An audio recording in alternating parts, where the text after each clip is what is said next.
बतियाई हरी हरी। संगीत जिसको सुनने के बाद यदि मरीज भी होता है बेड पर तो वो उठ खड़ा होता है और कुछ देर के लिए उसके मन में शांति आती है। इस संगीत के लेकर मैं छपरा के एक छोटे से कोने में आया हूँ जिसका नाम है दौलतगंज बड़ी संगत।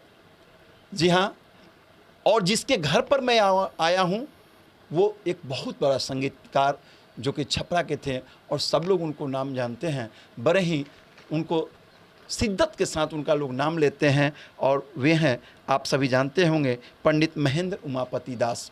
जी हाँ, मैं अभी खड़ा हूँ पंडित महेंद्र उमापति दास के घर पर।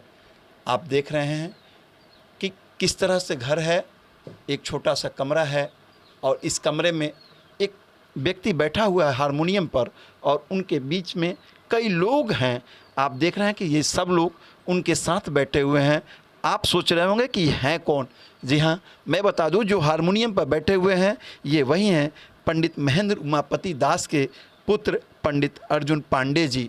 पंडित अर्जुन पांडे जी हमारे सामने हैं, एक बहुत ही बड़े संगीतज्ञ ये भी हैं और यह अपने पिताजी जो कि पंडित महेंद्र उमापति दास जी के जो भी उनकी कृति है उनको बनाए रखने के लिए आज वो लगातार उनके पंडित महंत उमापति दास जिनका निधन 2010 में हुआ था, उसके बाद से उनके पुत्र ने ये निर्णय लिया कि क्यों नहीं हम अपने पिताजी के धरोहर को इसी तरह से बरकरार रखें और बेहतर रखें और शास्त्रीय संगीत की धारा पूरे सारण में बहाई जाए। अब मैं बता दूं कि अभी हमारे बीच पंडित अर्जुन पांडे जी हैं जो कि शास्त्रीय संगीत, लाइट भोजपुरी, गायन, भजन, वादन के साथ ही साथ तबला, बैंजो, हारमोनियम, बांसुरी आदि में पारंगत है। मैं चाहूँगा सोनू जी हमारे साथ कैमरामैन हैं, मैं उनको बताना चाहूँगा कि यहाँ पर करीब करीब 500 से अधिक इनके शिष्य जो है अभी तक इनसे संगीत सीख चुके हैं। और मैं आप पूछना चाहेंगे कि आप यहाँ क्यों आए हैं, तो क्योंकि संगीत की क्या इज्जत है बिहार में, अभी की क्या स्थिति है, मैं उसको बताने आया हूँ कि अभी मैं जिस कमरे में खड़ा हूँ और वहाँ पर उतने बड़े संगीतज्ञ के पुत्र हैं और यहाँ पर मैं पंडित अर्जुन पांडे जी के बीच में हूँ। किस तरह से मुफलिसी में इनकी ज़िंदगी गुजर रही है, सरकार ने किस तरह से संगीतज्ञों के लिए कुछ नहीं किया है, क्या किया है, ये तमाम बातें मैं इनसे जानना चाहूँगा कि क्या कभी इन लोगों को सहयोग मिला है, संगीत को बढ़ाने के लिए कुछ आगे करने के लिए कुछ मिला है। जो ये ऐसे संगीतज्ञ हैं, ये ऐसे संगीत सिखाने वाले गुरु हैं जिन्होंने सुश्री देवी जैसे गायिकाओं को पैदा किया है, उनको भी आगे बढ़ाया है। इनके अलावा जो जिले के चर्चित गायकों में सुश्री देवी के अलावा एक नाम आता है, उनमें रणधीर राठौर साहब हैं जो कि मेरे सामने बैठे हैं, वो भी हमारे बीच हैं और उन्होंने भी इन्हीं से संगीत सीखा है। इसके अलावा आरती जी हैं जो कि मेरे बगल में बैठी हैं, ये भी हैं और ये तमाम लोगों ने, इनके अलावा लगभग 500 से अधिक लोगों ने संगीत की शिक्षा ली है। संगीत की शिक्षा देने वालों की हालत क्या है, मैं चलता हूँ उन्हीं से जानने की कोशिश करता हूँ कि क्या स्थिति है और किस तरह से इनकी ज़िंदगी चल रही है। हमारे बीच हैं पंडित अर्जुन पांडे जी। अर्जुन पांडे जी, आपका आप तक के इस चैनल में स्वागत है, अभिनंदन है। मैं आपसे जानना चाहूँगा कि आपने संगीत कब से शुरू की? संगीत तो मेरा बचपन से है और मेरे घर से शिक्षा इसकी मिली हुई है, मेरे पिताजी के द्वारा। क्या नाम था आपके पिताजी का? महंत उमापति दास, उर्फ लंगड़ू बाबा के नाम से लोग उन्हें जानते हैं जी। तो वो क्या करते थे, कौन सा संगीत सिखाते? वो शास्त्रीय संगीत सिखलाते थे जी। और शास्त्रीय संगीत में जो है मतलब उन्होंने शास्त्रीय संगीत ही रखा था। और मैं जब इसमें इन किया तो मैं लाइट संगीत और भोजपुरी, हिंदी फिल्म में जो भी संगीत हुए मैं सबको लेकर आया अपने पास और मैं इन सबों के साथ अपने छात्र में जो है कि इसको विकसित किया। जी। आप क्या सिखाते संगीत में, आप क्या सिखाते हैं? हम पहले जो भी हमारे सेंटर में आते हैं उस सेंटर में मैं पहले उनको शास्त्रीय संगीत का ज्ञान देता हूँ। शास्त्रीय संगीत का ज्ञान होने के बाद जिनकी जैसी इच्छा होती है, जिनको जैसे भोजपुरी में जाना हो, जिनको हिंदी में जाना हो, जिनको उर्दू में जो भी लैंग्वेज उस लैंग्वेज जाना हो, मैं उनको ये करके उनको निकाल देता हूँ। अच्छा, एक चीज़ ये सामने आती है बात कि आप कई ऐसे शिष्यों को मतलब ये किए, संगीत सिखाया जो आज राष्ट्रीय स्तर पर जाने जाते हैं, उनमें से कौन कौन से नाम हैं? पहला नाम तो देवी का है जी। पहला नाम देवी का है। उसके बाद जो है कि देवी के साथ आपने कब से उनको संगीत उनके साथ रहा आप संगीत के क्षेत्र में? वैसे तो मेरे को पूर्ण याद नहीं पड़ रहा अभी, लेकिन मैं देवी के साथ 10 साल तक करीब करीब संगत में रहा है जी। 2004 में मैं देवी का संगत से बाहर हुआ जी। ये भी कहा जाता है कि जब एक दशक था 1990 से लेकर 2004-5 तक, तो उस समय अश्लीलता की पराकाष्ठा थी संगीत में। कुछ ऐसे गायक थे जो कि अश्लीलता की पराकाष्ठा को पार कर चुके थे। उस स्थिति में आप कहीं बाहर चले गए थे, क्यों चले गए थे, ये कहानी क्या है?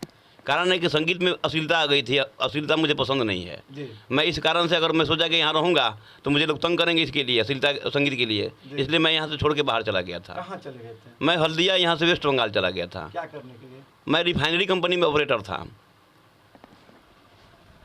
कितनी बड़ी बात है कि इतना बड़ा संगीतज्ञ जो कि करीब करीब 500 शिष्यों को पैदा कर चुका हो, और वो यहाँ की संगीत बिहार में जो भोजपुरी है, भोजपुरी को बदनाम करने के लिए जो गायकों ने किया, अश्लीलता की पराकाष्ठा इस हद तक कर दी कि अच्छे गायक बिहार छोड़ने के मजबूर हो गए और वे चले गए दूसरे जगह प्राइवेट कंपनी में काम करने। फिर जब मैं उनसे जानना चाहूँगा, फिर वापस आए क्या सोचकर, आप बिहार फिर वापस आए क्या सोचकर? बिहार तो मैं ऐसे वापस आया अपना कि भाई घर है हमारा, तुम्हारा रहना होगा। लेकिन जब मैं यहाँ आया तो यहाँ पर बहुत से लोगों ने जो है कि संगीत का सेंटर खोलने के लिए हमको जिद किया, और जिद किया तो पहले तो मैं 1 साल तक टालते रहा। उसके बाद जो है मैं इसको सेंटर खोला 1 साल के बाद, शिवरात्रि के दूसरे दिन। और खोलने के बाद छात्र लोग आए, संगीत अपना चालू हुआ। अब उसमें जो छात्र जैसे कि लोग पहुँचे हुए हैं, आरती है, रणधीर राठौर हैं, और सारी कौन मोना है, ऐसी करके मतलब 4-5 लड़कियाँ हैं और कुछ लड़के भी हैं। उन लोग जो है मतलब बहुत ज़्यादा जोर किए हमको संगीत के लिए, तो मैं इस सेंटर को चालू किया। अब आपके पास लगभग प्रतिदिन या महीने में लगभग कितने शिष्य हैं? अभी वर्तमान में आपके पास कितने शिष्य हैं? अभी मेरे पास 8-10 शिष्य हैं। अभी कोई यहाँ पर आरती जी हैं आपके शिष्य, उनसे कुछ गवाना चाहेंगे तो आप से आग्रह है कि थोड़ा सा ठीक, एक दो शब्द मैं आरती से 2 शब्द गवा देता हूँ। ठीक। पिंजरे का तोता राम, बोले पिंजरे का तोता राम रे, हरे राम राधे श्याम सीताराम रे, हरे राम राधे श्याम सीताराम। पिंजरे के तोता रे, राधे श्याम सीताराम, सीताराम राधे श्याम। बड़ी खूबसूरत आवाज़ है आरती की। आरती से ही अब चूँकि आते हैं इनके शिष्य पर, आरती से ही पूछना चाहेंगे, आरती आप कब से गुरुजी से शिक्षा ले रही हैं? अभी 6 महीने पहले से। जी। बहुत कुछ सीखा होगा आपने? हाँ, बहुत कुछ सीखा। इसने शास्त्रीय संगीत सिखाया और गाना भी बहुत सारे रिलीज करवाते हैं। जी। एल्बम भी आपका आया है? हाँ। क्या नाम है एल्बम का? तोहरी चरनिया एल्बम का नाम है। तोहरी चरनिया में सबसे दूसरा एल्बम का नाम बताओ जी। जैसे 10 एल्बम है मेरा, 10 एल्बम में अभी 3 लगातार चल रहे हैं यूट्यूब पर मेरा, और बाकी जो है एक वीडियो शूट होके आए हैं, मिक्सिंग के लिए गए हैं वो, और मिक्सिंग होने के बाद तुरंत रिलीज हो जाएंगे। ये थे ये आरती के जो कि शिष्य हैं इनके, और हमारे साथ एक और गायक हैं और इनके शिष्य हैं। मैं बताना चाहूँगा, क्या नाम है आपका? रणधीर राठौर। राठौर जी, आपके बारे में भी बहुत चर्चा है, आप बहुत अच्छे गायक हैं। मैं आपसे जानना चाहूँगा कि कब से आप संगीत में हैं? यही करीब 6 महीना से। 6 महीना संगीत में आए। तो कोई ऐसा 2 लाइन किसी गाने का जो चर्चित हुआ हो आपको, आप सुनाने का? वही जो गुरुजी अभी बताए हैं, नैया का तार और तोहरी चरनिया में, और एक और है अभी 4-5 एल्बम और है जो कि अभी आने वाला। 2 लाइन सुनाया जाए। तोहरी चरनिया में, तोहरी चरनिया में सब सुख बाटे माई, तोहरी चरनिया में सब सुख बाटे माई। चूँकि यहाँ पर इंस्ट्रूमेंट कम है और थोड़ा सा माहौल है कि आवाज़ अगल बगल से आ रही है, तो इन्होंने, ये थे हमारे पास जो अभी आप देख रहे थे, एक और गायक जो इनके शिष्य हैं, और आप सुन रहे थे रणधीर राठौर जी से, तोहरी चरनिया में भाई। इनका भी कई एल्बम मार्केट में आया है और काफ़ी धूम मचा रहा है। इसके अलावा मैं बता रहा हूँ कि इन्हीं के शिष्यों में से एक नाम आता है जो आज बड़ा ध्यान से सुनिएगा। आप सभी दर्शकों से मेरा आग्रह है कि अब मैं जिस शख्स का नाम लेने जा रहा हूँ, आप सोच सकते हैं कि इसी छोटे से छपरे शहर से, छोटे से गांव से एक और लड़का, इन्हीं गुरुजी से जो निकला, वो लड़का आज निर्देशक और निर्माता बना हुआ है। कई फिल्में उसके बाज़ार में आ चुकी है। और कई फिल्में जो कि भोजपुरी में काफ़ी आगे बढ़ी हैं, आपने देखा भी होगा। शहर के हॉल में भी वो फिल्म कई बार लग चुकी हैं और काफ़ी हिट भी हुई है फिल्म। हमारे साथ हैं, उनको मैं बुलाना चाहूँगा। हमारे बीच में मौजूद हैं करुणेश कश्यप जी। करुणेश कश्यप जी जो कि पंडित अर्जुन पांडे जी का ही। पहले तो मैं अभी देख रहे सभी दर्शकों को नमस्कार करता हूँ और प्रणाम करता हूँ। मैं करुणेश कश्यप निर्देशक हूँ। पहले तो मैंने आप अपना एक संक्षिप्त परिचय दें, आप कहाँ से हैं और क्या आपके बैकग्राउंड है? मैं ग्राम रेवाड़ी से हूँ, जो कि टेकनिवास के बगल में पड़ता है। मैंने ये शिक्षा वहीं से लिया है और राजेंद्र कॉलेज से मैंने जो 12वीं की। पंडित अर्जुन पांडे से आपका संपर्क कैसे हुआ है? मेरा इनसे संपर्क अभी हाल फिलहाल साल 2 साल से है। इन्होंने मुझे मतलब रणधीर जी के माध्यम से मैं यहाँ आया, इन्होंने बुलाया। हाँ, इनको पता लगा कि कोई है जो निर्देशक हैं, फिल्म बनाए हैं, पहले गीत लिखते थे और इन्हें चाहिए था, अश्लील गीत नहीं चाहिए था। तो उन्होंने सोचा कि शायद इसके लिए मुझे इन्होंने चुना, उस लायक समझा तो बुलाया। फिर बुलाए तो मैंने बोला कि मैं गीतकारी छोड़ चुका हूँ, क्योंकि मैंने फिल्म प्रोड्यूस किया है, निर्माण किया है और निर्देशन भी कर रहा हूँ। फिर गुरुदेव का नाम आया तो मैं बोला कि आपके लिए तो मैं कुछ भी कर सकता हूँ, क्योंकि मैं आपका सम्मान करता हूँ, सामान्य व्यक्ति हैं। तो मैंने इनके लिए गीत लिखना शुरू किया और मैंने लिखा 2-3 एल्बम अभी, जो कि आरती के आवाज़ में और रणधीर राठौर के आवाज़ में आया है।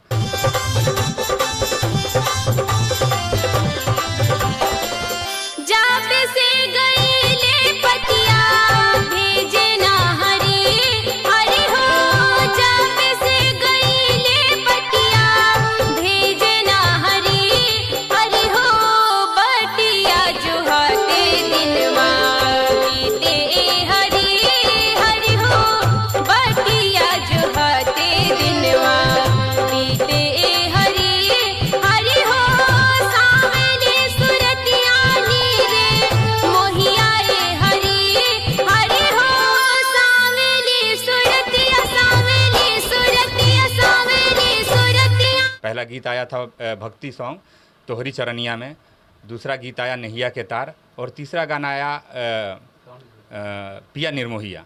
अभी 2-3 सावन का हम लोग देवघर से शूट करके आए हैं, जो कि बहुत अच्छे गीत हैं। आपकी कौन सी फिल्म एक आई थी जो कि शहर के सिनेमा हॉल में लगी थी? जी हाँ, मेरी एक मूवी आई थी भोजपुरी सिनेमा, जोरू के गुलाम, जो कि 2013 में रिलीज हुई थी। बिहार छपरा के शिल्पी सिनेमा में लगा था वो फिल्म जी। तो आगे आपका क्या सोच है, क्या करना है आगे? मुझे यही सोच है कि मैं जो भी फिल्म बनाऊं वो अश्लीलता से परे रहे, या गीत भी मैं जो भी लिखता हूं, पहले लिखा भी है, मैंने टीसरी से भी गीत आ चुके हैं, तो अश्लीलता से दूर हटकर अच्छे गीत लिखूं और अच्छी मूवी बनाऊं। मेरा यही प्रयास है।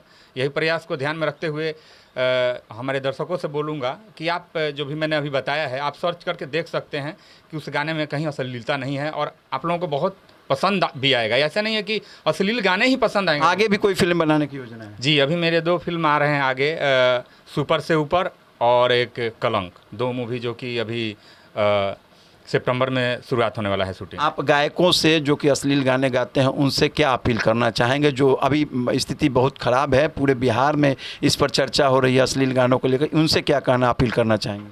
देखिए, ये समाज है, आप जिस तरीका से आप पेश आएंगे या जो चीज़ आप परोसेंगे वही लोग लेंगे। लेकिन आपने ये ज़रूरी नहीं है कि अश्लील गा के ही हिट होंगे। आज देखिए बड़े बड़े सिंगर जो हैं, पवन जी हैं, रितेश जी हैं, ये लोग साफ़ सुथरा गा के भी हिट हैं। तो ये ज़रूरी नहीं कि आप अश्लील गा के ही हिट हो सकते हैं। साफ सुथरा गाकर भी आदमी चाहे तो नाम कमा सकता है, देश स्तर पर या फिर विश्व स्तर पर। हम गुरु जी से ही, पंडित अर्जुन पांडे से ही जानना चाहूँगा और उनसे पूछना चाहूँगा कि आप आम गायकों से क्या अपील करना चाहेंगे, अश्लीलता को लेकर क्या बरतें? हम तो यही चाहेंगे आम गायक के जो है कि अश्लीलता को गाना को छोड़ दें, अश्लीलता गाना में नहीं लें, भोजपुरी को बर्बाद नहीं करे। भोजपुरी अश्लील गाना के चलते भोजपुरी का जो है कि नाम नीचे की ओर गिरते जा रहा है। तो मैं यही चाहूँगा कि भाई अश्लील गाना नहीं गाएं कि ताकि भोजपुरी फिर अपने जैसे चरम सीमा पर था वैसे रहे। अच्छा, आप इतने दिन आपके पिताजी भी संगीत सिखाते रहे, आप भी संगीत, सरकार से कोई मदद मिली जो आप लोगों की ताकि उत्थान हो सके आप लोगों? ना, ऐसा कोई मदद नहीं मिला है हम लोगों को। क्या चाहेंगे सरकार से? सरकार से चाहेंगे कि भाई हम लोग भी बढ़िया से रहें। हाँ, मेरा सेंटर जो है वो सेंटर बढ़िया तरह से खुले और सेंटर का नाम हो। ये थे पंडित अर्जुन पांडे जी, जिनका आपने एक विस्तृत रिपोर्ट देखा और क्या संगीत शिक्षकों की, संगीत गुरुओं की क्या स्थिति है, किस तरह से उनकी ज़िंदगी मुफलिसी से गुजर रही है, आपने देखा। मैं चाहूँगा, सरकार से भी अपील करूँगा कि संगीत शिक्षकों, संगीत गुरुओं और कला से जुड़े लोगों के लिए के सम्मान के लिए उनके लिए सरकार को विशेष कदम उठाना चाहिए। कैमरामैन SK आर्यन के साथ संजय भारद्वाज, आप तक .net।